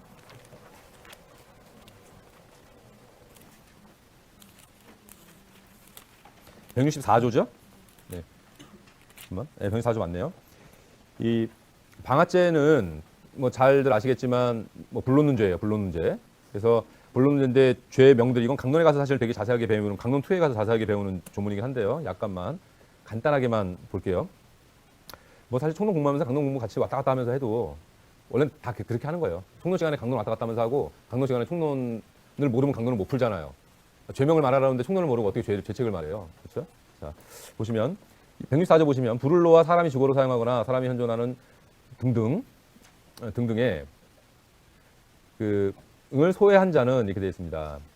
소외한 자, 소외해로 되어 있습니다. 소회가 무슨 뜻이냐면 태워서 훼손시켰다는 이런 뜻이죠. 불을 놔서 사람이 주거로 사용하거나 사람이 현존하는 이렇게 되어 있습니다. 그 다음에 165조로 가면 여기는 불을 놓아 공용 또는 공익에 공하는 이렇게 되어 있고요. 목적물은 똑같아요.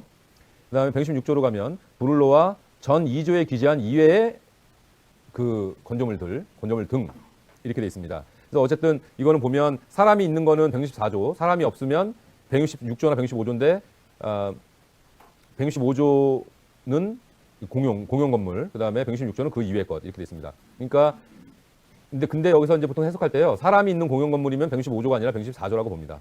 그러니까 사람이 있는 게 우선이에요. 164조, 164조에 해당하지 않은 165조, 165조에 해당하지 않은 166조 이렇게 보통 보고요. 자, 근데 어쨌든 이제 그걸 떠나서 164조, 165조, 166조 모두 다 불을 놓아서 소외한 자는이라고 되어 있습니다. 그렇죠? 불을 놓아서 뭘 소외한 거예요? 건조물 등을 소외한 거죠. 뭐 기차, 전차, 자동차, 뭐 선박, 항공기, 광갱, 광산을 말합니다. 광산. 자, 어쨌든 이제 이런 것에 이제 소외한 자는이라고 되어 있는데요. 이거에 보통 실행의 착수 시기를 불을 놓는 행위를 시작하는 걸로 봅니다. 불을 놓아 소외한 자는 이렇게 되어 있잖아요. 그래서 불을 놓는 행위를 시작하면 실행의 착수가 있다고 보고요. 근데 이제 불을 놓는 이 실행 착수 시기를 보통 얘기할 때는 불을 놓합니다. 그렇죠? 그래서 불을 놓았는데 소해가 발생하지 않으면 뭐가 되는 거죠? 미수가 되는 거겠죠. 그렇죠? 그러면 기수 시기가 언제냐에 따라서 얘 행위는 미수냐, 이게 굉장히 중요한 거예요. 무슨 얘기냐면 불을 놨어요. 불을 놨다가 얘가 가서 불을 껐어요.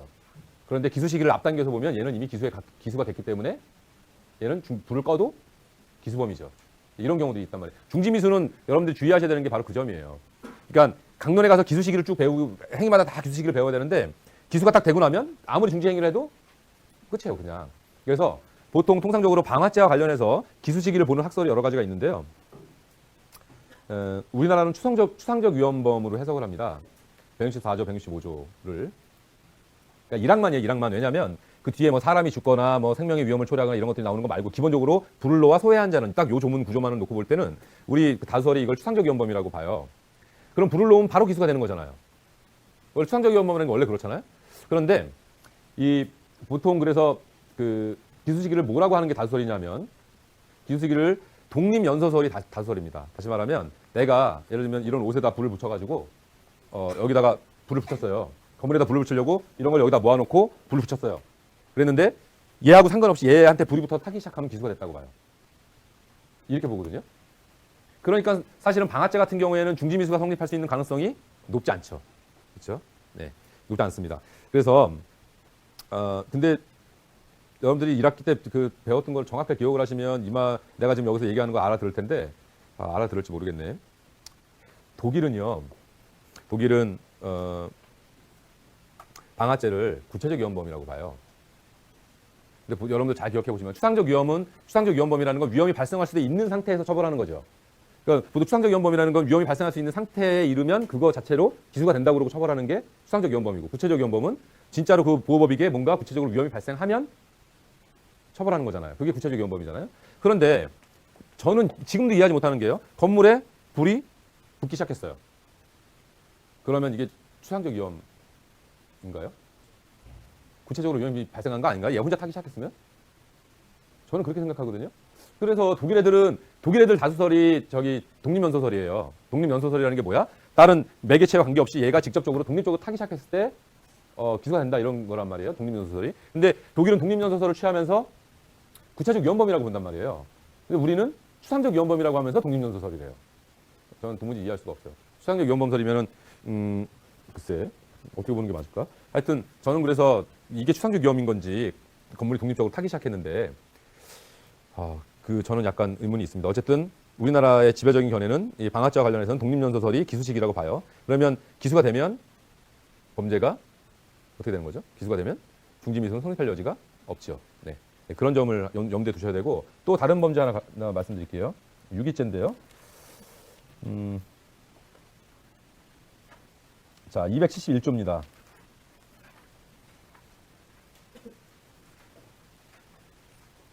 (271조요) 자, 읽어볼게요. 노유, 질병, 기타 사정으로 인하여 부조를 요하는 자를 보호할 법률상 또는 계약상 의미 있는 자가 유기한 때에는 이렇게 됐습니다. 뒤에 뭐 형량은 별로 중요하지 않고요. 자, 이건 뭐냐면 유기라는 거는 아주 우리가 가장 이해하기 쉬운 말로 보면 그냥 놔두는 거예요. 갖다 버리는 것도 유기예요. 갖다 버리는 것도 유기, 도와줘야 되는데 그냥 놔두는 것도 유기. 유기는 범위가 굉장히 넓어요. 그리고 이 유기는 보통 거동범으로 봅니다. 유기행위를 하면 그냥 바로 기수가 되는 거예요. 유기행위를 하면 바로 기수가 되는 거거든요. 보통 그래서 노인네들 산에 갖다 버리고 이러면 다 유기가 됩니다. 유기행위가 됩니다. 여기서 질문 하나 해볼게요. 옛날 여러분들 고려장 아시죠? 고려장. 네, 고려장은 무슨 죄일까요? 고려장.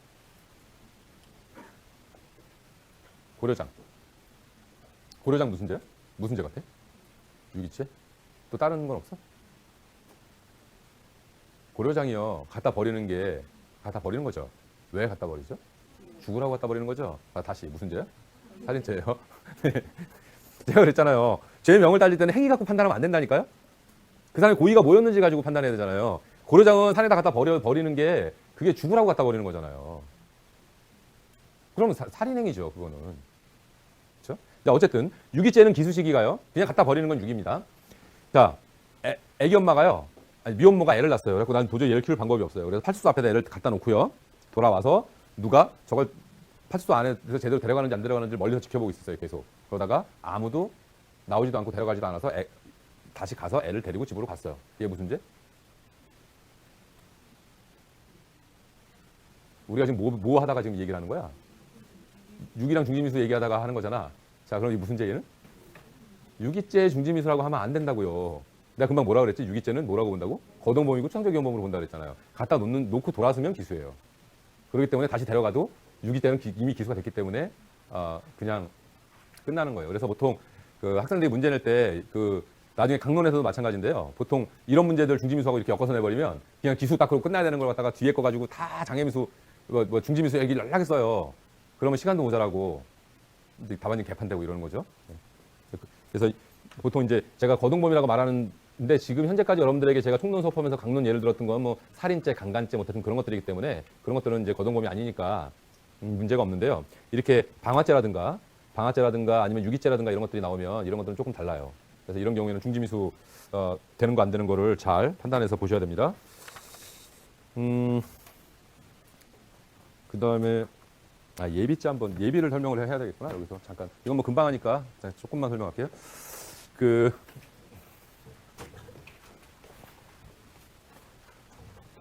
뭐야?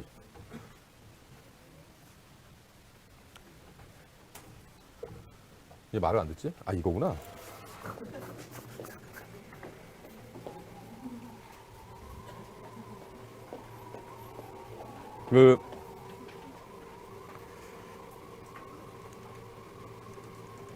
이번에 예비는 사실 여기서 뭐 안 하고 넘어갈 때도 사실 있는데 우선 실행에 착수하지 않은 그 범죄 준비 행위를 보통 우리가 예비라고 하죠. 예비라고 하고요. 다른 사람과 범죄를 모의하는 것을 우리가 음모라고 합니다. 예비 음모는 같은 등급으로 보통 취급을 하는데요. 예비 음모는 원칙적으로 처벌하지 않습니다. 원칙적으로 처벌하지 않고요. 아주 중대 범죄의 경우에만 처벌을 하고 있습니다. 그래서 개인적 법익에서 예비 음모를 처벌하는 범죄는 제가 계속 뭐 여러 번 말했지만 살인죄, 강도죄, 국외 이송 목적 약취 유인죄라고 해서 해외 인신 매매하는 거, 그런 정도만 예비 음모죄를 처벌을 하고 있습니다. 그 나머지는 전부 다 예비 음모를 처벌하는 범죄들은 다 사회적 법익과 관련이 있습니다. 국가적 사회적 법익. 그래서 예를 들면 내란죄라든가 뭐 간첩죄라든가 아까 우리 잠깐 봤던 방화죄라든가 뭐 이런 것들, 이런 범죄들의 경우에 예비음모를 처벌을 하고 있습니다. 예비음모하고 음모하고 선동의 차이는 뭘까요? 음모는 서로 했다는 거고요. 선동은 혼자 했다는 거예요. 혼자 이렇게 했다는 거예요. 예비도 혼자 하는 거, 혼자 할 수도 있고, 예비는 혼자 할 수도 있고 여러 명이 같이 할 수도 있죠. 어쨌든 음모와 그 예비의 차이는 어쨌든 뭐 예비와 구별되는 음모가 뭐냐 이거에 대해서 뭐 굳이 그 보는데, 음모를 예비의 전 단계로 보는 견해도 있고요. 아까 제가 말한 것처럼 예비는 그 준비 행위를 말하고 음모는 심리적 준비 행위다. 이렇게 이제 보는 견해가 있습니다. 학설 대립이 있는데 이건 별로 중요하지 않아요. 뭐 예비고 음모고 간에. 예비의 법적 성격은, 예비죄를 처벌하는 건 뭐냐? 이거는 이게 무슨 뜻인지 여러분들 이해를 잘 못하실 것 같아서 말씀을 드리면 이런 거예요. 예를 들면 내란 예비죄를 처벌하잖아요. 내란 예비죄가 독립구속요건이다 그러면 예비의 중지를 인정할 수 있어요, 없어요? 다시 내란죄가 있어요. 내란의 예비죄를 처벌해요. 그럼 내란의 예비죄는 독립된 범죄다라고 말하는 사람들은 이거는 독립된 따로 범죄라는 거잖아요. 내란을 예비한 것 자체가 따로 범죄다. 이렇게 보면 이거에 대해서는 미수가 있을 수 있어요, 없어요? 있죠. 독립된 범죄라고 보면. 근데 그게 아니고 다 범죄 단계적으로 내란을 하기 내란에 미수가 있을 거고 미수보다 더 전 단계를 처벌하기 위해서 규정한 것뿐이다. 이렇게 보면 이거는 미수라는 개념이 나올 수가 없죠. 이거 두 개 차이를 이해하셔야 돼요. 이걸 독립범죄라고 하는 사람들은 이것도 다시 미수가 나올 수 있는 거죠. 그렇지만 이게 독립범죄가 아니라 이거는 단계적으로 그냥 내란죄가 있고 그다음에 내란의 미수를 처벌하지만 그보다 더 전 단계까지 처벌하겠다는 걸 규정한 것뿐이다. 이렇게 보면 이거는 미수라는 개념이 나올 수가 없어요. 왜? 실행의 착수가 없으니까. 그러니까 다시 말하면 그럼 이 예비죄를 독립된 범죄라고 보면 예비도 또 실행의 착수 시기가 있고 기수 시기가 있겠죠. 이렇게 가야 될 거 아니에요. 그렇죠? 이렇게 가는 거, 이렇게 분석하는 사람들도 있습니다. 독립범죄라고 보는 견해가 이제 배종대 교수가 대표적입니다. 근데 저는 뭐 독립된 범죄라고 보지는 않습니다. 지배적인 견해는 아직까지는 그냥 단계가 차근차근 지나가는 것을 규정하고 있는 것뿐이다. 이렇게 이제 보는 견해가 다설이고요. 이것도 역시 마찬가지인데, 그러면 이게요, 아까 제가 말씀드릴 때 예비죄를 독립범죄로 보냐 아니면 그 발현범죄로 보냐. 아까 발현범죄라는 게 이제 그 범죄 전 단계 범죄를 본다는 거, 발현범죄라고 본다고 말하는 건데요. 그러면 독립범죄라고 보는 사람들은요, 고의를 뭐로 볼까요? 독립범죄를 보는 사람들은 이 내란 예비죄의 고의는 뭐예요? 내란 예비 행위와 관련되는 것만 고의가 있으면 내란 예비죄가 되는 거죠. 근데 반면에 전 단계라고 보는 사람들 입장에서는 예비죄 애들의 고의는 뭐예요? 내란죄의 고의가 있어야죠. 그렇죠. 내란죄 고의를 가지고 준비 행위를 하는 게 이게 예비 행위잖아요. 그래서 이게 다 달라져요. 그래서 가발성은 어떤 게 더 넓게 확장될까요? 독립적인 범죄를 보는 게 확장될까요? 아니면 발현 범죄를 보는 사람들이 더 처벌 범위가 넓어질까요? 독립범죄죠. 왜냐하면 고의 자체가, 이건 내란에 대한 고의를 가지고 해야 되는 건데, 이거는 내란을 하기 위해서 준비하는 행위, 뭐 준비하는 거에 대한 고의만 있어도 고의가 인정된단 말이에요. 그래서 이게 좀 예비죄 같은 경우는 근데 이게 아까도 말씀드렸지만 처벌하는 범죄가 거의 없고, 이거는 원래 수업 시간에 하지도 않는 건데 와서 그냥 잠깐 언급만 하는 거예요. 시간도 약간 남고. 그다음에 여기서 또 문제가 있습니다. 그러면 예비의 중지라는 개념은 가능할까요? 우리 중지미수 했잖아요. 예비죄의 중지미수는 가능할까요? 이것도 좀 전에 제가 범죄를 독립범죄를 보느냐 아니냐에 따라서 학설 대립이 있겠죠. 그러니까 지금 여기 예비죄를 제가 설명하면서 나온 이 학설 대립은요, 처음에 예비죄를 독립적인 범죄로 볼 거냐 아니면 기본 문제의 발현 범죄로 볼 거냐에 따라서 학설이 갈라지는 거, 그 학설 갈라지는 게 끝까지 그대로 가는 거예요. 미수 인정할 수 있느냐 없느냐도 거기에 따라 달라지는 거고, 그 다음에 고의 내용도 달라지는 거고요. 다 달라지잖아요. 그 학설 대립이 전부 다 기본적으로 거기서부터 출발하는 거거든요. 그러니까 그 내용에 대해서도 여러분들이 조금 이해를 하고 계시면 되겠고, 저는 아까 제가 그랬잖아요. 저는 예비죄는 기본 범죄의 발현으로 본다. 그러니까 준비 행위를 말하는 거라고 본다. 이렇게 저같이 보는 사람은 예비의 중지를 인정하면 돼요, 안 돼요? 안 되는 거죠. 이런 게 중요한 거예요. 이런 건 사실 외우는 게 아니거든요. 왜냐면 이렇게 얘기하는 데는 당연히 이렇게 논리적인 이 연관성이 중요한 거란 말이에요. 그러니까 여러분들 공부하실 때도 제가 지금 말한 것처럼 이걸 이렇게 주장하면 여기서는 이런 주장하면 안 되는 거거든요. 예를 들면 예비죄는 독립범죄다 이렇게 말해놓고 뒤에 와서는 예비의 중지는 허용될 수 없다 이렇게 말하는 것도 말이 안 돼요. 그렇죠? 독립범죄는 언제나 중지미수 인정이 가능하잖아요. 미수범 인정이. 그러니까 그런 것들을 연결시켜서 여러분들이 좀 보셨으면 좋겠고요. 다음 시간에 할 걸 제가 간략하게만 말씀을 드릴게요. 한 10분에서 15분 정도만 간략하게 말씀드리고 오늘 마칠게요. 이 다음 시간에 우리가 부작위범을 볼 겁니다. 부작위범을 볼 건데요. 부작위범이라는 건 이게 이 독일어로 이걸 일본 애들이 부작이라고 번역을 했는데요. 요거를 철학하는 사람들은 뭐라고 번역하냐면 부작이라고 번역하지 않고 무의라고 번역합니다. 무의. 무의가 무슨 뜻일까요? 아무것도 하지 않았다는 뜻이죠. 예, 그래서 부작위는 이 독일어 단어를 번역할 때 우리는 저 법학하는 사람들은 자기라는 개념이 있으니까 부작이라고 이렇게 번역을 하지만 철학하는 사람들은 보통 자기 부작이라고 우리가 번역하는 단어를 철학하는 사람들은 행위와 무의라고 번역합니다. 나는 뭐 어떻게 번역하는지 그건 중요한 건 아니죠. 자, 이제 그렇게 번역을 하고요. 그 다음에 부작위범 같은 경우에는 지금까지 여러분들이 배웠던 범죄 체계와 전혀 다릅니다. 왜냐하면 여러분들과 지금까지 배웠던 것만 가지고는 설명이 안 돼요. 이게 예를 들어볼까요? 정당방위라는 저 유업성 조각 사유가 정당화 사유, 유업성 조각 사유 하지 말라놓고 내가 그 정당방위라는 정당화 사유가 부작위범에게도 적용될 수 있을까요? 그건 무슨 뜻이지? 내가 아무것도 하지 않은 게 정당방위다 이 얘기잖아. 가능한가요? 복잡해지죠? 그래서 이건 이 부작위범은요 거꾸로 돌아가는 거예요. 계속 거꾸로. 그러니까 자기 범은 하지 말아야 될 행위를 한 거죠. 이거는 뭐예요? 해야 될 걸 안 한 거예요. 이거 부작위범은 이게 거꾸로 돌아가는 겁니다. 거꾸로. 그리고 이게 보면 그럼 여러분들 보시기에는 근데 자기하고 부작위가 아주 간단하게 구별될 것 같죠? 예를 들어볼까요? 칼로 사람 찌르면 자기예요, 부작위예요? 자기예요. 그렇죠. 쉽지. 그러면 애기 엄마가 애를 조그마한 영아를 젖을 주지 않아서 굶겨 죽였어요. 그럼 자기예요, 부작위예요? 부작위죠. 이런 건 쉬워요. 그러면 내가 우물에 빠진 애를 구해주려고요. 줄을 쭉 내리다가 애가 줄을 쭉 내릴 때 몰랐어. 애가 자꾸 이렇게 올라오는데 중간쯤 올라오는 거 보니까 항상 여기서 원수가 나타나야 되니까 나의 전 여친의 엑스 걸프렌드의 보이프렌드야. 그래갖고 다가다가 잘 가 안녕 그러고 놔버렸어요. 죽었어요. 자기 범이에요, 부작위 범이에요? 일단 여기서부터는 답이 달라지기 시작하죠. 자, 그럼 다른 거 물어볼게요.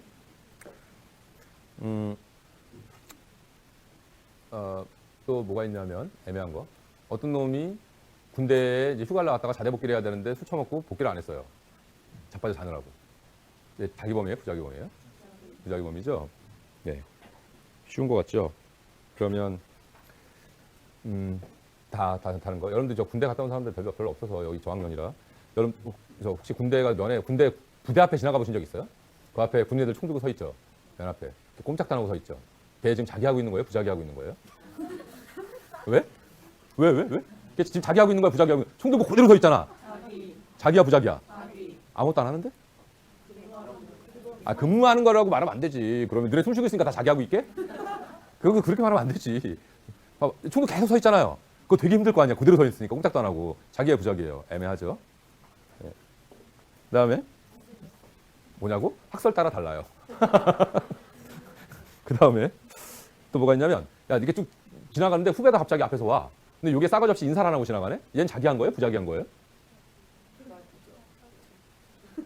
지나갔다니까? 걸어갔어. 인사 안 하고. 자기예요? 부작위예요?